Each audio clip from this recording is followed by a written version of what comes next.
మీరు చాలా ఈజీగా చెప్పారు బాధపడలేదు అని, but you might have went through, I'm assuming, discouragement, disappointments. So how did you overcome all those things uncle? Overcome ఏం లేదు, దేవుని యొక్క వాక్యమే. దేవుడు ఏదో ఒక చిన్న మాట చూసుకుని దాన్ని పట్టుకుని వెళ్ళటం. సముద్రంలో కొట్టుకుపోయి ఓడికి చిన్న పుల్ల మొక్క దొరికినట్టు దాన్ని పట్టుకుని మళ్ళీ ఒడ్డు మీదకి రావటం.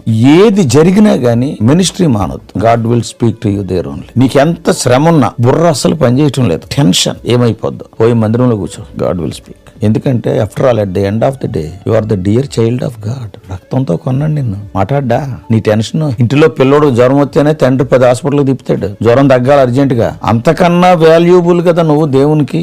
ఓ ఇంట్లో కూర్చో, ఇంట్లో కూర్చో, చచ్చిది అక్కడే చచ్చిపోతున్నాను. నీ డిస్కరేజ్మెంట్ ఏదున్నా సరే దేవుని మందిరంలో కూర్చో, ప్రార్థన చేసుకో, వాక్యమును ఏదో మాట ద్వారా దేవుడు మాట్లాడతాడు. డిస్కరేజ్మెంట్ కంపల్సరీ ఉంటాయి.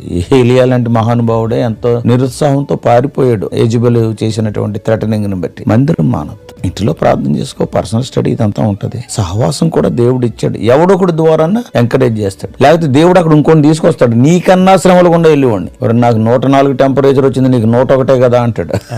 Like that he will encourage us. దేవుడు ఎవలోకలు తీసుకొస్తాడు, ఎవలోకలు ఏదో మాట చెప్తారు, తమ్ముడు ఎలాగున్నావు అని చెప్పేసి, ఏంటి అని చెప్పేసి, నా శ్రమలు అయ్యి నీ శ్రమలు అయ్యి, వీళ్ళిద్దరు శ్రమలు ఒకరు పంచుకోవటం ద్వారా బోత్ విల్ బి ఎంకరేజ్.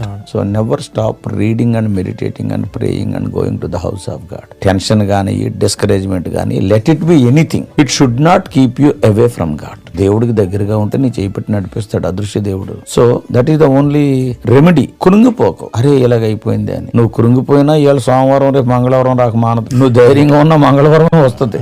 అలాంటప్పుడు దేవుడు అంటాడు చింతించొద్దు అంటాడు, నా మీద పడే నీ భారం అంటాడు, పడేసే. కష్టమే, చెప్పుకోవటం వేరు, కష్టమే. పడుకున్నా కానీ అదే ఆలోచనలు వస్తాయి, రేపేమవుతుంది, అలాగే నిద్రలోకి పోతాం. దేవుడు కృపది.